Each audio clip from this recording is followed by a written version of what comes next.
What's up, guys? This is Birdies Not BS. Yeah. And I'm Cheyenne Woods. And I'm Doug Smith, the one and only.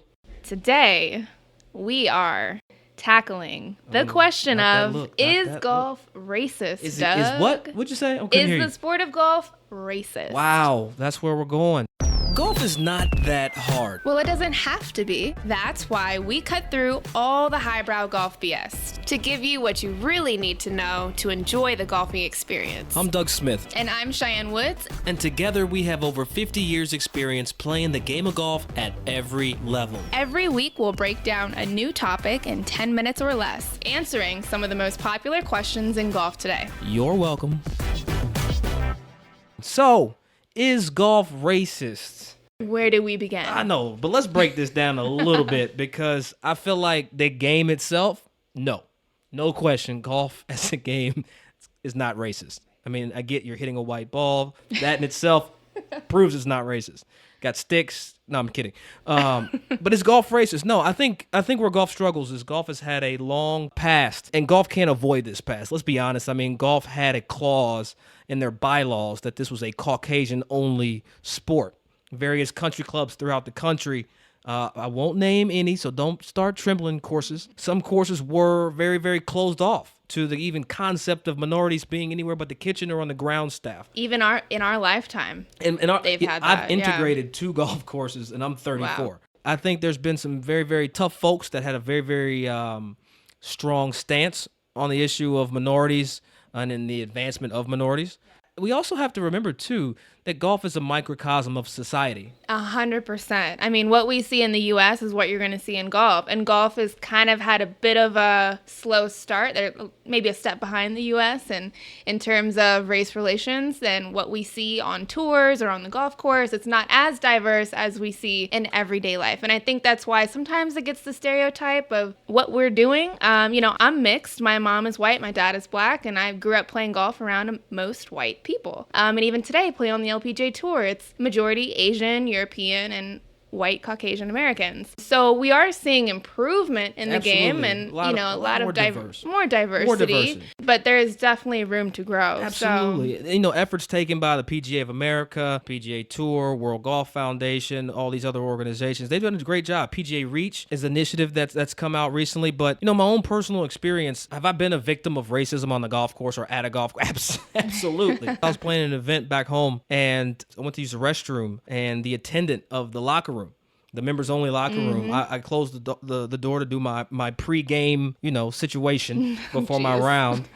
And no, this is a true story. I believe you. The attendant actually knocked on the stall door of the restroom, knocked on the door. And I remember flinging the door open, like, what the hell is going on right now where somebody has the audacity. All up in my business. In my business while I'm trying to handle some business. You know what I'm saying? And this guy asked me if he could help me.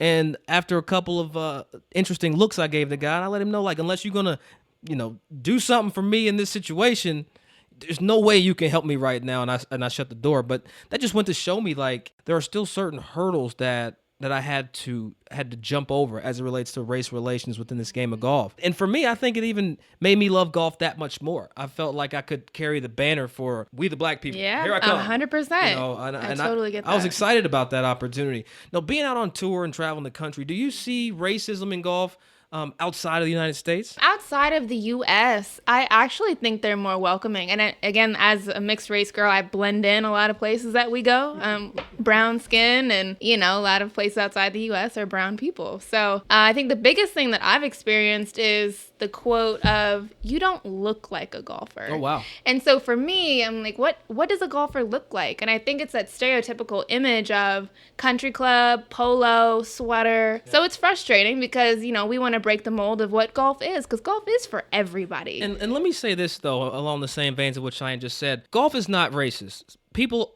in and around golf traditionally have been racist, but we've seen marginal improvements over the last 10 years. So what I will say, for those folks that are using the racism of golf or this veil of exclusion from the game of golf, I challenge you to actually go out and play. Go to your nearby municipal course and go play. Go hit balls on the range. At a public golf course, you can go chip and putt. Yep. So what I don't want to happen Shy, is I don't want people to continue to use these racial nomenclatures to stay away from golf. 100%. Those days of being able to use the golf is racist excuse are long gone. Yeah, I agree. When you go to a golf course, you get to meet so many different types of people. I mean, golf is the one sport where you could be from totally different backgrounds, spend 4.5, 5 hours with this person, finish the round, and be good friends. Have a beer. Split a hot dog. Yeah. And so in terms of what we can do to improve on this moving forward, I think is just embracing the fact that golf is for everybody, that there are opportunities, whether you want to play competitively, just for fun at the public course, and making and creating this laid back lifestyle, showing people how to enjoy the lifestyle of golf. When I was growing up watching golf,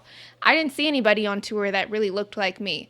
I didn't have that direct connection of seeing somebody I could really relate to. And with young golfers growing up, a lot of it is the accessibility and the relatability to the sport. Absolutely. You turn on the TV, you see LeBron James, you see Serena Williams. Minorities growing up in these communities can relate to these sports a little bit more than golf. Increasing the accessibility and just the visibility of these athletes would be huge for these kids growing up and just getting an interest in the game. We need to fish where the fish are. You know, if we really want to grow the game and break down these social barriers and constructs, we need to take golf into the places where the people are that we want to play golf. The great thing about where I'm from is there was a youth organization that's no longer in existence where a bunch of older minority guys, they actually were proactive in their approach to bring kids into the game. They picked kids up from school. They brought kids to the course. They stayed late. They were late to dinner with their own families, teaching these kids the best parts of the game of golf. Committed. You know, and I feel like we don't see that anymore. And I think those are some opportunities that we're missing and need to be brought back. I remember I had a moment on the LPGA. It was 2 years ago in Portland. It was a really big moment for me and these girls that I became really close with.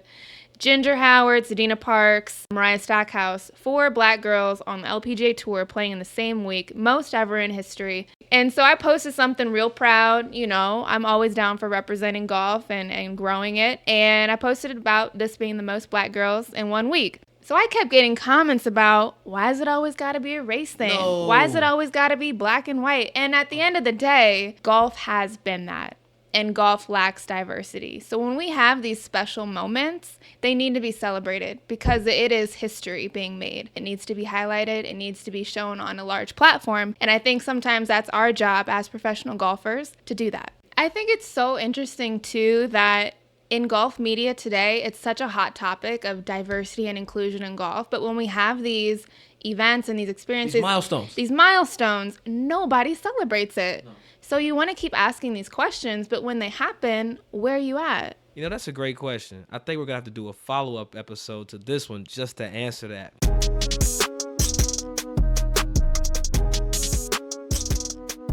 And now it's time for our Let's Get Technical segment where we actually turn it from Golf 101 to more like Golf 205.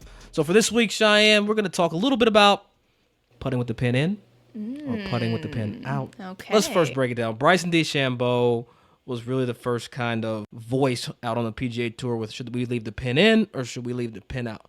How does leaving the pin in help? And as the weekend golfer plays, should they themselves leave the pin in or take it out? So what we heard from Bryson, as you said, he was the first voice of it. He came out with all this research, as he does. And what they found is with the more aggressive speed, it definitely helps. So for me, I've been kind of doing a little bit of both. I don't know what helps and what doesn't. A lot of it for me is what visually looks comfortable. Yeah, but they got caddies out there, you know. Yeah. Out on tour, they got caddies. Somebody can take it. Like that's. I feel like it's lazy. Let's take the flag And sometimes out. That's what it is. I just don't want to go take it out. And so for the average amateur, just leave it in. It's easier. But what about if you hit the flag stick and it bounces out? Because we've all been chipping or practicing and seeing the adverse effects of leaving the pin in. And that's the risk you take.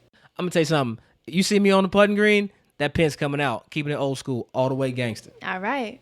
So don't forget, guys, let's get technical. These are your questions that you want answered. DM us, comment, send us your questions at our social media platforms at Birdies Not BS. Hit us up. Let us know what's going on, what you're thinking about, what you want to hear on the show, and we'll talk about it just for you.